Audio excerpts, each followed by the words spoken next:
एका खेडेगावावर दुष्काळाने अक्षरशः कहर केला होता. सलग 3 वर्षे आकाशातून पावसाचा एकही थेंब पडलेला नव्हता.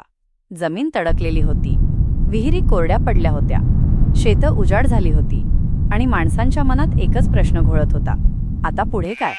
अशावेळी त्या गावात बाळूमामा आले, आपल्या बकऱ्यांचा कळप घेऊन. पण जिथे ना चारा होता ना पाणी, तिथे थांबणं अशक्य होतं.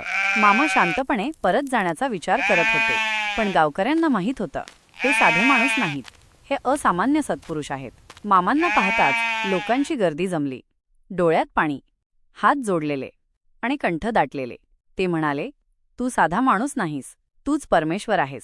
चारा नाही, पाणी नाही म्हणून तू परत जातोस, हे तुला बरं दिसतंय का? आम्ही आता काय करावं? आमची वाट कोणती?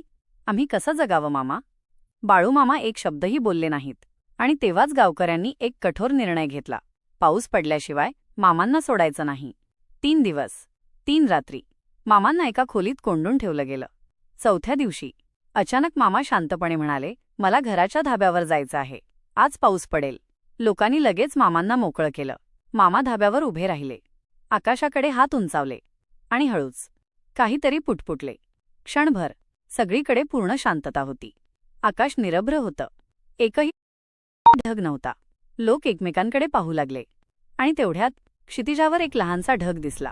तो वाढू लागला, काळसर झाला आणि सरळ गावाच्या डोक्यावर येऊन थांबला. पहिले थेंब पडले, मग पाऊस वाढू लागला आणि अचानक मुसळधार पाऊस. संपूर्ण गाव आनंदाने वेडं झालं. लोक रडत होते, हसत होते, नाचत होते. पण या सगळ्यात मामा कुठेच दिसत नव्हते.